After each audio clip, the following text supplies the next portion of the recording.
nice. Room service if I like, I order twice. Hibachi, got the gravy on the rice. Rolling in Mexico like a Pittsburgh Steelers fans, welcome into another edition of the Steelers Sunday Night Q&A. My name is Jeremy Betts, and I am joined tonight by someone we always love to have on the show. I know all the listeners enjoy it. When Shannon White comes to visit us here on the Q&A. Shannon, welcome in. I hope you had a fantastic 4th of July and weekend to follow. It's always a fun holiday for us. We went to visit some family this time and just kind of took it easy this time, but still a lot of fun. Had a cookout, a lot of fun for us. How was your 4th of July? Welcome to the show. Oh, thank you. One of my favorite shows to be on. But we had a great 4th of July. Good. Extended weekend. And as you say, a lot of good food, good fun, good fellowship, making memories. Did a few fireworks and just celebrated America. USA, baby. You got to love it. Absolutely. And, the July 4 weekend always brings a little extra around the Betts house. My wife's birthday is on the 2nd. So we have a celebration every year for multiple reasons. But yeah, absolutely. And it's funny. Hers is on July 2nd. So right before the 4th of July. And then my birthday is November 11th, which is Veterans Day. So we're very, very proud, patriotic in our family around the birthdays. So did you see? I wished her happy birthday, and at the end I put that. Yes, I put "Go Steelers." Yes, please, thank you. We again always need all the help I can get trying to convert this woman to the other side, and just keep the faith. I'm not proud of it. Right. I'm not proud of it as a father right now, but my little one, she's just like. She's 3, right? She'll be 4 in September. And oh my goodness, she just does it to get my goat. I think she will walk up to me out of the blue and she'll say, "Hey Dad, go Browns, stinky Steelers." And I'm like, hey, what is this? We can't be having this in my house. You are listening to the wrong voices right now, young one. But hey, I still love her to death. And but the conversion thing is real. So yep. You're at a disadvantage right there. Yeah, absolutely. All right. I do want to talk about something here in the show today. The title of the Q&A this week is "What will it take for Steelers fans to be happy in 2024?" And that's where you all come in. All of our wonderful listeners that tune in every time this show's on, every evening for all of our different shows. I know, Shannon, you're just as familiar with all the regulars as I am, but we appreciate all of you in the chat. But let's talk about this. What will it take for Steelers fans to be happy in 2024? Also, if you have any other questions that you want to ask us, the experts that we are on all things Pittsburgh Steelers, you can let us know that in the chat as well. We'll put those up. We'll answer those. And so get those in there. But Shannon, let me ask you, while we're waiting for some of the replies in the comments that we'll get to, what will it take for Steelers fans to be happy in 2024? What's your goal for 2024? What would it take to make Shannon White happy in 2024? It can be multiple things. It can be, a number of results. It can be individual results. It can be final results, whatever you want to get me. What would it take to make Shannon happy, Steelers fan extraordinaire? What would it take to make Shannon White, Steelers fan extraordinaire, happy in 2024? Well, I know what a lot of people will say, and Dennis has already said it before I could even say it. A playoff win is what so many people really want to see this year. For me, I'm just kind of, I want to see some answers to some very difficult questions that the Steelers have had ever since Ben Roethlisberger hung up the cleats. They need to show me this year that they may have found the next quarterback, or they're seriously looking, because they did bring in Russell Wilson and Justin Fields. So they've got 2 options there. And if it's neither one, it doesn't appear to be neither one of these guys, they're going to have to continue to show that same effort, Khan is going to have to spend either draft capital or money to find that next guy. And so for me, it's that. I want to see the offensive line finally be addressed and finally be shored up because it's something that's been neglected for over a decade. And they got by with a piece here and a piece there. They got lucky with Villanueva. They got lucky with Ramon Foster. That, yes, they did put a premium pick on Pouncey and on David DeCastro, but again, that was kind of luck because DeCastro fell to them, and it was a gift. I mean, they couldn't pass him up. So Colbert would have. I'm just telling you. But now we've got guys who respect the foundation. So defense has never been as big of a concern for me. I have faith in the Steelers defense, but what have we been saying for years now? They got to get faster. They got to be able to play press and man coverage more. And I think we see that now. They've got a roster of avatar cornerbacks who are not only faster but bigger and are built to play press. So I'm looking for the on-field results. It don't necessarily have to be a Super Bowl.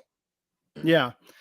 I think I personally, I agree with you. I think that when you start talking about team success, I mean, only one team wins the Super Bowl, right? That's the hardest thing to do in sports is to win the championship.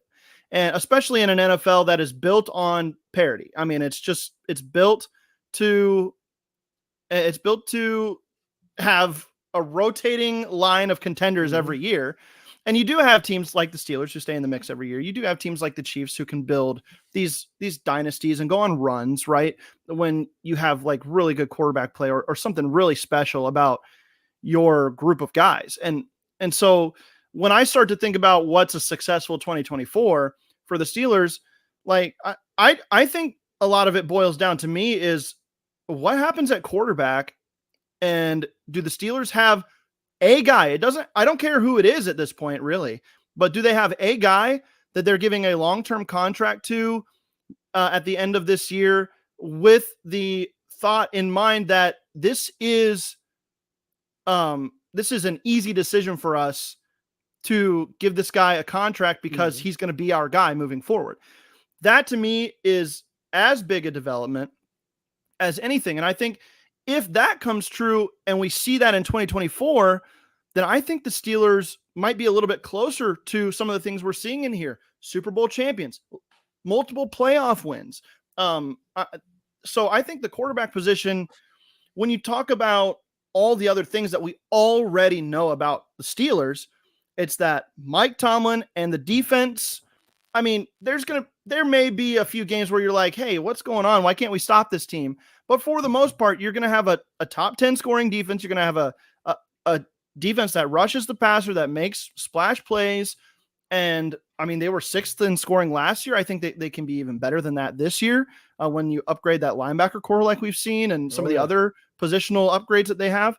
And then you know that I think you can basically count on the fact that Arthur Smith is at least going to have an identity for this offense, and they're going to play a specific brand of football, and they're going to do it week in and week out. And I think it's going to be more successful than we've seen in the past. So you're talking about some upgrades there across the board.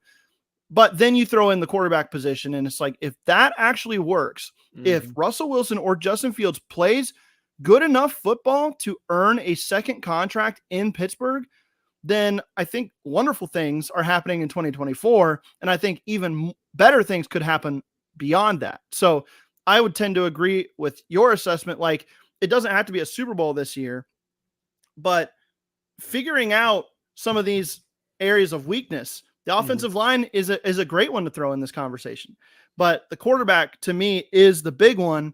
And I'm not saying the Steelers can't be successful in 2025, 2026 and beyond if neither of these guys works out, but they'll have to draft a guy or they'll have to bring in another bridge guy and spend money. I mean, or go for the big free agent acquisition and spend a lot of money, So this to me is for Mike Tomlin's next 4 years, including this one. this is a really, really big season at the quarterback position if Steelers fans want to win a Super Bowl inside of these next 4 years of Mike Tomlin's contract. You said something that really stuck out. You was talking about parity. And as we know, the NFL set up for parity. And then you mentioned the Steelers are being consistently above average, at least not having a losing record. But we're starting talking about dynasties, and you mentioned Kansas City. I don't think people really realize there's a lot of excellent maneuvering, roster management, roster building, and good fortune that goes into all these teams. The teams that have sustainability to be considered a dynasty. If you look at the Steel Curtain of the 70s, they won 2 Super Bowls. They could have won 6 Super Bowls in 6 years without terrible injuries in the playoffs.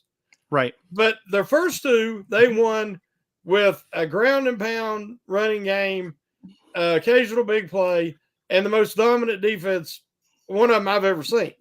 Mm-hmm. Then their last 2, they won with an explosive big play offense and a good defense. Yeah. But it wasn't no longer the Steel Curtain level. Let's look at the Kansas City Chiefs. They won their first Super Bowl with Patrick Mahomes and that explosive offense and a good defense. Now they are more of a conservative offense that control time of possession. They utilize their main weapon, which is Mahomes, throwing to Kelsey to keep drives alive, make big money plays. But their defense won it for them last year. Yeah. So those teams, they are able to adapt. And that's how you have longevity enough to call it a dynasty. Because as you say right now, everything is set up for parity, and they want a different winner every year.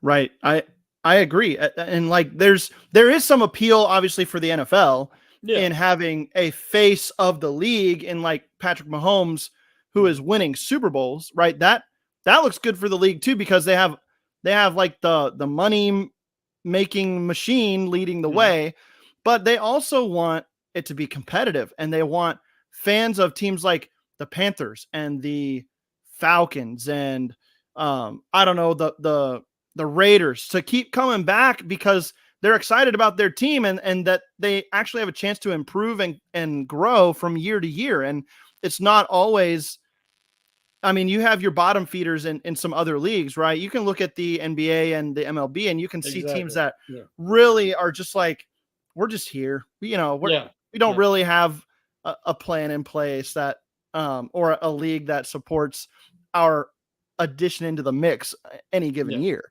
But I mean, we see it every year. Somebody goes worst to first and somebody's all of a sudden relevant that was totally irrelevant the year before, the Houston Texans this last year. And so I think it's extremely important when you're talking about building rosters and when you're talking about the NFL as a whole, you get a team with a consistent floor like the Steelers, and it does make you feel good as a fan that like maybe they are just a piece or two away from really upping the ante in town and being that kind of team. So I do want to go through some of these other answers to my question here. Let's start at the top with JW answering the question, what will it take for Steelers fans to be happy in 2024? JW says multiple playoff wins. To be honest, I want a Super Bowl, but it seems unrealistic. One playoff win seems like a breath of fresh air, but multiple playoff wins would be a real sense of progression. I think that multiple playoff wins, Shannon, would be, I want to pull this up here as well. This right here from Bob Zooey. I want the offensive line to blow defenses off the line of scrimmage and run the ball and control the clock. And then, let's see. Where's that? Oh, here it is. This is the one I wanted to bring up. Joseph says, would like to be relevant and narrow the gap between the Steelers and the top teams in the NFL. I mean, Shannon, most of my fandom as a Steelers fan who really got into it in the 2000s, the Pittsburgh Steelers were always like in the conference championship mix, right? Yeah. Every year it was like, okay, this is a team that we could see getting into the conference championship. And that tended to be the case throughout the majority of the Ben Roethlisberger era. Mm-hmm. And now in recent years, as he declined and as the team around him got older and they had to make adjustments to disgruntled offensive playmakers and things along those lines as well, and injuries, it started to go, it went from that to, okay, the Steelers are one of the 3 or 4 teams in the AFC every year that we're like, okay, they're definitely in the conversation for an AFC championship, maybe going to the Super Bowl. Now the conversation is about the Steelers. They're definitely in the mix for that final playoff spot. That's where they're at every year. And I'm tired of that, like a lot of Steelers fans are. And I would love to be back to the place where the Steelers are one of those teams that roll people. That if you're a bad team in the NFL and you go play Pittsburgh, that box score says 34-10. That box score says we belong with the upper echelon teams. When we go win a game in Kansas or against Kansas City on Christmas Day, it's not because it was fluky and we muddy up the game and nobody knows how to play us. It's because we are actually that good. And there's benefit to being like the under the radar team, right? I'm done with that. The Steelers have been the under the radar, nobody wants to play them in December team for too many years now. I want to be back on top of the radar. I want to be the hunted again because that felt good. This feels like you're always the hunter and it's never coming around. It would be nice to be back on top again, but what say you? Yeah, I think the Steelers for a few seasons now, because of some poor drafting, roster building, they've actually overachieved at times to have a winning record. And, we want to look at it and say, well, they're just a piece or two away, when in reality, they were a whole offensive line away, or they were a whole secondary away. Yeah, they've had some massive holes that Tomlin and them have done an excellent job to help them win games, to have that winning record and keep that streak intact. Because if you're honest, like last year, they played a couple of bad teams in a row. Yeah. And they lost both games and were not competitive in either. Yeah. And you're sitting there, and if you was watching the game and you was being honest, you're like, which is the team that's won 2 or 3 games and which is the team is fighting for a playoff spot? Right. The Steelers haven't passed the eye test in a while. Whereas we could try to tell ourselves in our head that they are a contending team, but in our heart, we know that they're not there. And, it's funny. The NFL, the national sports media, can be very fickle. I was reading the thing that, as you said, the Houston Texans last year were predicted to finish last and to be in the running for the number 1 pick this year. Well, they get CJ Stroud. And now everything's changed. Now they're predicted to win the AFC South. Yeah. Now here's the question. Outside of Stroud, they're coached well. They got some, good young receivers. But who's the superstar on that team? Who's the guy on defense that you're just like, this team's going to be a contender this year. They're going to be this, they're going to be that. They've got a lot of young guys that's coming up. But I think people might be jumping the gun just a little bit, but because they've got that quarterback question answered. Yeah. That automatically, in the eyes of so many, if you got a franchise quarterback, you're immediately thrust into contender status.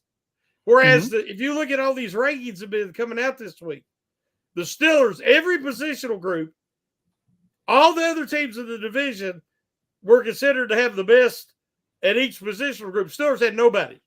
Yeah. Not even at the edge. Yeah. Or, which I think is insane. Defensive line, right. Yeah. Right. But what you're sitting there and you're like, well, we know the Steelers have got some true superstars, starting with TJ Watt, who's the best defender on the planet. But everything is unproven until you have an opportunity to prove otherwise. And that's what we got to see this year. But I do like the direction they're going. I 100% agree. And I think this is a good spot. We'll come back and answer this question with some more of your answers here and any other questions that we've got. But right now, let's go ahead and take a quick break. If you're listening on the audio side here on the Steelers Sunday night Q&A. If you're listening on audio, we'll be back in just a second. If you're here with us live, you know the drill. We're not going anywhere. Here in just a second, we'll talk some more. What will it take for Steelers fans to be happy in 2024 here on the Steelers Sunday night Q&A? All right, welcome back to the Sunday night Q&A, Steelers style. We're talking, what will it take for Steelers fans to be happy in 2024? We had a good discussion about playoff wins and the quarterbacks and different things like that, but I want to bring up a few more fun ones here that I saw. This is a really fun one here, Shannon. I think Steelers fans want to see some offense, right? We want to see some daggum offense. And Kathy Ford put up, hey, let's get 24-point average going. And I think that's obviously a major improvement on what we've seen the last couple years out of this team. It would put them in top 10-ish range for offensive scoring. So is this a number does this number fit in your range of what you'd like to see out of the Steelers? Do you need more? Do you need not quite this much? What do you think? 24-point average. I think it's realistic. I'd feel much better if this offense, because I think this offense, to be effective, their time of possession is going to have to improve drastically. They're going to have to convert third downs. They're going to have to get into manageable down and distance on third down with this running attack and controlling the game, finally dictating to the defense what's going to happen. And that will set up play action. That will create mismatches, which I think they don't have that wide receiver two that everybody wants, but they got a lot of options. They can swing into that wide receiver two to create mismatches. Yep. And they can, so many different formations and lineups and personnel packages they can put out there. And I think that the unpredictability factor and the creativity factor could make that 24 points per game average realistic. You throw in a good time of possession with that, with the defense that they should have, and I feel much better about their chances this season. Yeah, I agree. That's a great response to that question or that answer, I think. And Kathy, you're absolutely right. The offensive production is going to be huge for Steelers fans' happiness this year. Even if the Steelers got to 10 wins, but they're barely scoring 19 points a game, I think that would be frustrating still for Steelers fans. And we'd be back where we were talking about before the break, where it's like, they might squeak into the playoffs, but are they really a contender? I don't know. So Afton kind of echoes this from a different perspective. Another thing that would make me happy is having an offense that does more than 3 and out. I want more touchdowns and field goals. Let's see here. This one, I love it from Jared Devil. We just want to roll people, man. Exactly. We do. We just want to roll people. Shannon, how good would it feel as a Steelers fan? Because we talk about the schedule a lot, right? And we're like, if we got to get through the first half of the season, maybe those first 8-10 games or so, and we got to have a winning record. And how cool would it be if the Steelers have like one loss through those first 8 or 9 games, and you're just sitting there and you're like, okay, this team is legitimate, and they're beating okay teams. They got the Cowboys and the Jets. Maybe they handle one of those teams pretty well and win another close one or something like that. I don't know what that looks like, but I just think that Steelers fans' morale would be through the roof if they're sitting in a pole position like that going into the stretch of the season where it's going to take everything in them to stay in contention. So I think this is important from Jared Devil, and I've been harping on it a little bit here. Is let's get back to that team that's one that rolls people. That you leave Cleveland and you put up a 34 to 10 score, and that would make me feel really good. But here's a fun one, Shannon, for the defense. Bob Zooey says defense in the top 3 NFL and offense in top 13 will get to playoffs and possible Super Bowl win. I think if you see that type of combination here, that they are in that real contender status. And I got to say, like just sitting here looking at it, this is a little, like a little rich for what I would expect, but there is a pathway to this, I think. Do you agree? Oh, yes. Being 13, they'd be a little above average. Yeah. On offense, and the defense would be as stout as we are hoping they can be. Right. And, you know, we was talking about the record, if they could say be 9-1 or 8-2. Well, I don't remember. Was you with us in the pandemic, the 2020 season when they started out undefeated? Oh, yeah. And I thought you was. If you remember when we would grade them, each quarter of the year, we wrote an article and each of us put in a grade. My grade was always lower than everybody else. And the reason why is because I wouldn't see progress. They weren't progressing. Yeah. The young guys wasn't playing. They weren't, right, as you say, rolling teams. They had a great record, but it was a lot of closer games, and I wasn't seeing improvements. Ben was just coming back from the surgery, and so a lot of times that can be a little bit of fool's gold. Right. If you not a lot of sustainable stuff as we were seeing. Yeah. Exactly. If you think back when they went on their run in Jerome's last season, you know, and they had to win 3 in a row or 4 in a row just to get into the playoffs. You know, you felt it coming. It was like there was momentum. It was like an avalanche. And you going into the playoffs, I had a lot of faith in that team because they were on a roll. And I'm like, nobody wants to play this team. I want to see that. I want to see that again. Right. Right. And a lot of what's difficult about the back end of the schedule is the divisional games. And, you know, Steelers fans, we sit here as, I mean, I know the Steelers haven't won the division since 2020, but really the Steelers are still the kings of the North. They typically have the best record in the division when they play each other, right? Of all the teams. Ravens have had a couple good seasons. The Bengals I think the Bengals have more recently been like the 5-1 team than some of the others. But like, I mean, with each one of those 3 teams, they each have another team in the division that they cannot beat. The Bengals can't beat Cleveland. You know, the Browns can't beat the Ravens. But nobody can beat the Steelers consistently either. I mean, even if you look at the Bengals' recent success and the Browns kind of up and comings, we'll leave the Ravens off the table because we all know the story of that 7-1 over the last 8 times they've played.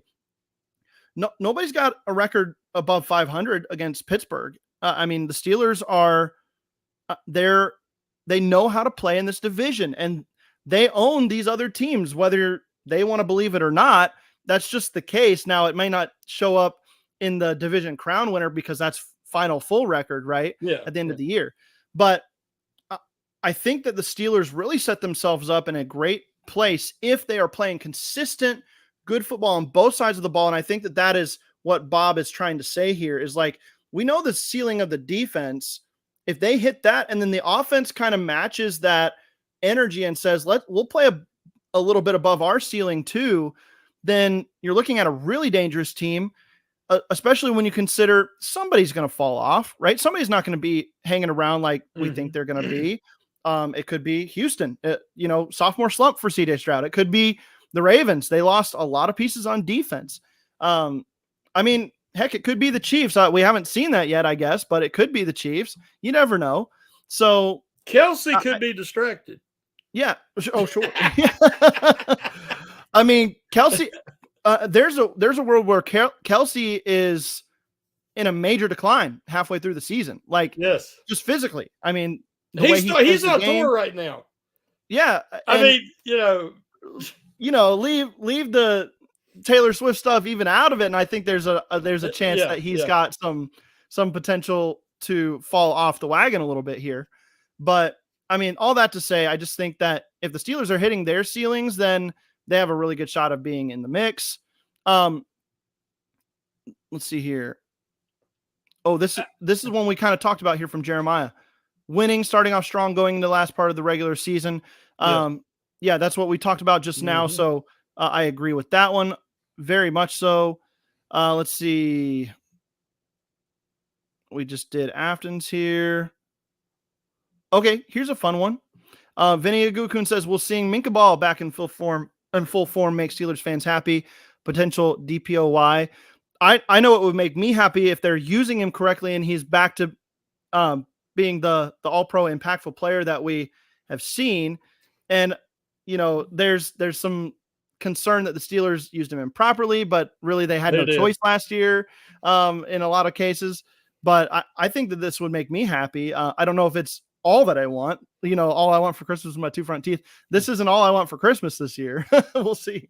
I don't know if you've seen the positional rankings that just come out this week, but they had TJ Watt, number 4 at edge, and Minka Fitzpatrick, number 4 at free safety. And I don't know what kind of drugs these people are doing. Who did those? I just seen the people saying, look at this disrespect. And I didn't even care enough to look to see who was dumb enough to put that ranking out there. But it was ridiculous. TJ Watt's the best defender on the planet. And Minka Fitzpatrick, I admire the heck out of that guy. He took a beating last year playing out of position because he was the only one that could do it. Ended up getting hurt, beat up, never complained. Hey, that's the kind of guy I want on my team. I agree. Let's see. I am seeing Minka Fitzpatrick number 4, ranked number 4 on it's called the GOAT House, ranking NFL free safeties. Oh wait, that might have been it. It popped up on my Twitter. Yeah, this was a long time ago, I think, but 2022 is what that ranking says. But anyway, yeah, I think this is the year Minka reannounces himself up atop those boards, and I think that would be a great thing for the Steelers. Giving the offense more chances to attack and maybe on short fields. I don't know. I think maybe one underrated aspect that we're not talking about with Russell Wilson, Shannon, between the 20s, whatever. And the deep ball is something that we always talk about and how he's going to be good in play action and stuff. This guy is elite in the red zone. You can pick a year. Any year, except for maybe the one with Nathaniel Hackett. And this guy is a top 5, 6, 7 quarterback in the red zone in turning drives into touchdowns. Yes. He is as efficient and smart as they come inside the 20-yard line. And that alone, Shannon, should help the scoring go up by itself, even if the rest of the offense has struggles getting up to speed maybe through the early portion of the season.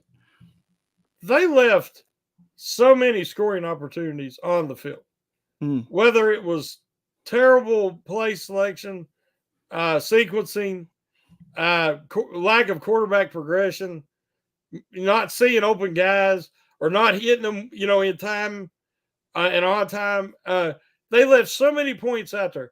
I was talking to somebody the other day. What if this Russell Wilson comes in, and this offense has the potential to remind me of Ben's rookie year?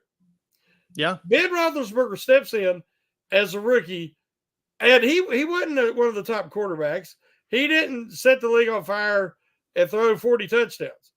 What he did was he made money plays, and they was 2 or 3 game-winning plays every game, and because he didn't miss the opportunity. There's opportunities there, but so many times guys miss them. Russell Wilson is a proven vet, a Super Bowl winning quarterback. If he can just make the plays when they're there, and even last year in the worst offense, Matt Canada was the worst offense coordinator I have ever seen, ever in the NFL, not even close. And I've seen some bad ones. As anemic and as there's words I will not use, as bad as it was, they still had opportunities and it wouldn't have took a superhuman ever just to hit the open guy. Right. That would have scored a touchdown. And it was so debilitating to the skill position players and the quarterbacks, they missed them.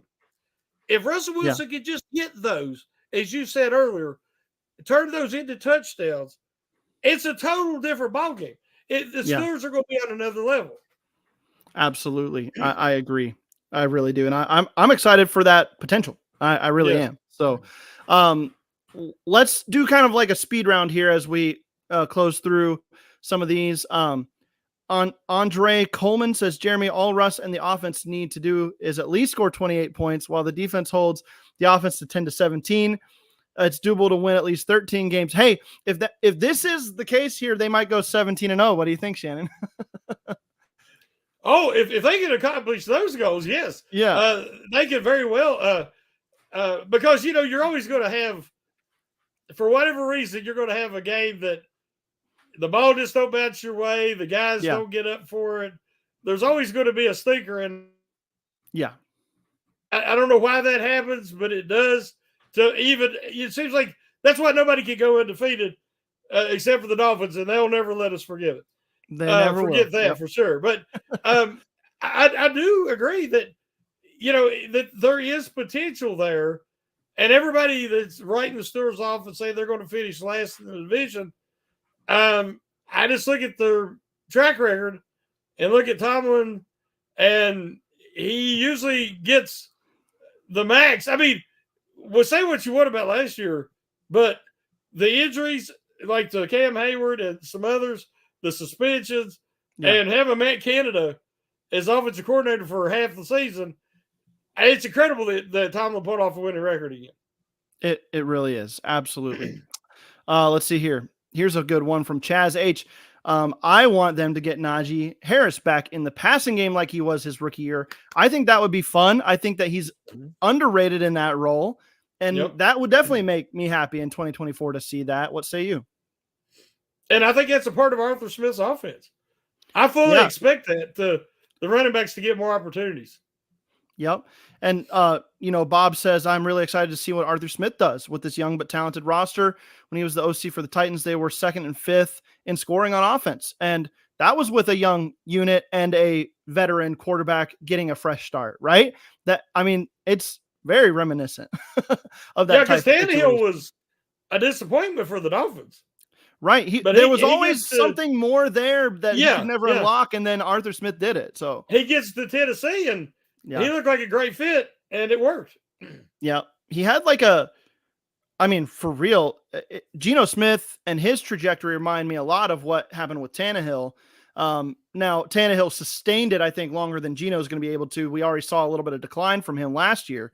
But when you talk about a guy like Russell Wilson, who has already been at that peak echelon, he knows what that feels like. I think if you kind of rev that engine back up a little bit and get him reset, change the transmission out, right, and get him something fresh there. I think that's something that we could see Arthur Smith kind of being a key to that type of impressive resurgence.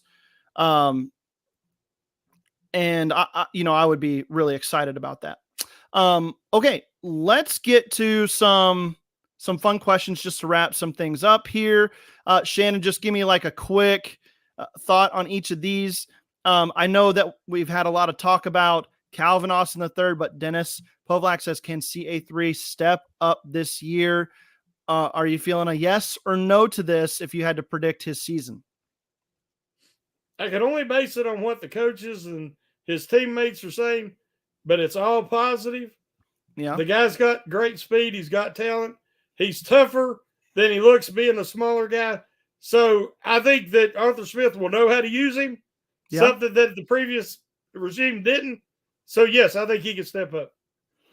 He reminds me of like the Olamide Zaccheaus role for Atlanta for the first year. I think he's more talented, though.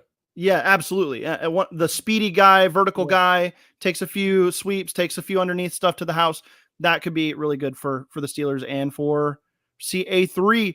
Another one from Dennis, Corey Trice being healthy and contributing would make him happy in 2024. Manchin, if that happens, the Avatar secondary might have the same ring to it as the Legion of Boom, or as the Broncos no-fly zone when Peyton Manning was there. You might see the Steelers version of the secondary, shutdown secondary, get their own nickname that would go down in the history books potentially if Corey Trice really steps up and shows that he can, I don't know, be the second outside guy. That would be really reminiscent of Brandon Browner and Richard Sherman in Seattle. Big corners on the outside, just shutting offenses down. So Corey Trice, is he somebody you got your eye on this offseason as well? Oh, definitely. I said last year it was such a tough break for the young man. Yeah. When he tore his ACL, but we got to remember Frank Gore, or there's other examples of guys. Sometimes you're born with ligaments that ain't quite strong enough to handle the incredible amount of torque and strength that these young men have. Yeah. But they get them replaced with a strong enough ligament, and then they come back and they're better than they ever were. Now, you already had the one replaced in college. Now the other one's replaced.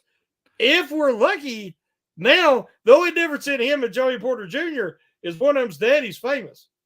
That's right. and one of them might be about to make a name for himself. Exactly. Training camp's going to be a lot of fun to watch him and see what he can do. Man.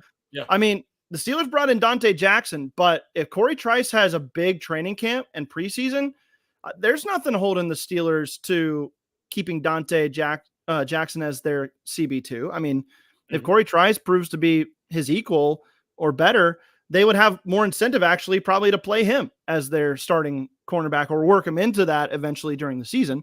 So we'll see how it goes. They're going to treat this like his rookie year, probably because he missed the majority of last year. And then real quick, Shannon, I've got one final question that I want to get to at the very end. That'll be fun.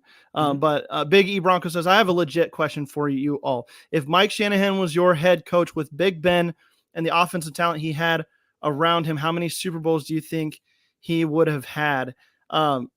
He says 4. So I'm assuming this means the Mike Shanahan that was coaching. He was still coaching the Broncos right in the early 2000s. The Steelers took him down in 2005 and Jake Plummer in the AFC Championship game, right? Yeah. I don't remember how much longer he was in Denver, but I get the question here is like Mike Shanahan, so good with the quarterbacks. Offensive stuff was incredible. You know, if he could have had Big Ben and then the cast of receivers that the Steelers have put around him, you know, throughout the week, throughout the years, I think that could have been special. But also, I mean, Mike Tomlin did win too, so it's hard to say what they would have done with an offensive-minded head coach. It's just kind of not the Steelers' way. Well, Tomlin's won 1. Oh, you're right. I'm sorry. Been to 2. 1-1. Yeah, been to 2. Right. Yeah. I gotta answer this, and I'll do it as quick as possible. Sure. Everybody knows that my opinion is there's been 3 quarterbacks that could have played in any system. Guys who were not system quarterbacks. And that was John Elway, Brett Favre, and Ben Roethlisberger. You could put any of those 3 guys in Shanahan's system, and they are going to be great. But I'm not blaming the Killer Bees' lack of success on Mike Tomlin. Yeah. As far as Super Bowl success. I'm blaming a lot of that, honestly, on Kevin Colbert. And here's why. They was years they were one defender away or one player away. And the Steelers would never be aggressive before the trade deadline and get that guy by giving up future capital, because Kevin Colbert clutched that draft capital like a woman clutching pearls. He would not give it up. And they were a player or 2 away. We see what the Rams did when they won the Super Bowl finally. They were aggressive before the season, they were aggressive in season, and they took home the trophy. Yeah. They did what they had to do. Kevin Colbert was never willing to do that. And it's not really the Steeler way. Yeah. But I don't blame it on Mike Tomlin. So that's my thing. But I do agree with him that you put Ben in that offense with AB and all that talent they had, Le'Veon Bell, and they're going to be dominant. They would have been dominant. I can't say that I watched a lot of John Elway or have consumed a lot of John Elway tape, but I always got the feeling that he was kind of better. And I know he was incredible outside of structure, but I think he was better in structure than Roethlisberger was in structure. Like Roethlisberger, an elite, incredible guy when the play breaks down. And I think over the course of his career, he got way better at the pre-snap and the in structure game, really under Todd Haley. But so I don't know if Ben and Biggie Bronco, you'll probably know this better than I do since being a Broncos fan, but would Mike Shanahan have been able to rein in Roethlisberger enough to run his offense and not just be backyard Big Ben that we all know and love? So that would be my question, but we know that Ben progressed in the pocket as he got older. And that's the same thing Elway did. I know you said you didn't get to watch a lot of him, but Elway carried teams to the Super Bowl that had no business being in the Super Bowl. Sure. And they kept getting blown out. When they finally gave him a running game and the offensive line and the defense, he got him to the Super Bowl and he won the Super Bowls. So you got to have the team. The Super Bowl against the Cardinals, that Ben won, especially with that last drive, him and San Antonio Holmes, that might be the worst offensive line to ever win a Super Bowl. Just go back and look down through history and tell me if there was the worst offensive line in that one to win the Super Bowl. Ben carried that team. Yeah, he did. Yeah, and he doesn't get the credit for it he deserves. He should have been the MVP of that game, I think. But definitely. Yeah. All right. Shannon, one final question here that I think is appropriate to wrap up this show from Thomas Riley. Thomas, it's a banger. Can we have some Steelers season already? I agree, man. When can we get some Steelers football, Shannon? I'm ready for it. I'm tired of the speculation. Let's just get some football on our TVs again, man. At least some actual training camp footage. Yeah. And the beat guys, I love a lot of the beat guys in Pittsburgh. They give us, Nick, I don't think Nick Farbaugh is going to be doing it this year. And I always rely on his reports after practice. Yeah. I want to hear something. Give me some good news. Corey Trice looks, running great. No brace. Peyton Wilson. It just looks like the next superstar on defense. Hey, I'm excited about all that stuff. Yeah, I agree, and I'm ready for some football in whatever shape and size it wants to come at us. I'm ready for it. Training camp, games, preseason. I eat it all up, and I know you do too, Shannon. All right, y'all. Yins. Sorry, my southern. I live in North Carolina, so the y'all keeps coming out of me. Yinzers. Shannon, you're a y'all guy, right? You're a y'all guy anyway, so I don't have to apologize here. All right, y'all, yins, whatever you want to go by. We appreciate you tuning in. We thank you for your support. Stay tuned to the Steel Curtain Network for all of your Pittsburgh Steelers news, notes, and everything else. Shannon's all over the place here. He writes for us. He does plenty of podcasts for us. I'm all over the place as well. Check us out wherever you get your podcasts. Until next time, this has been the Steelers Sunday Night Q&A. We'll see you next week.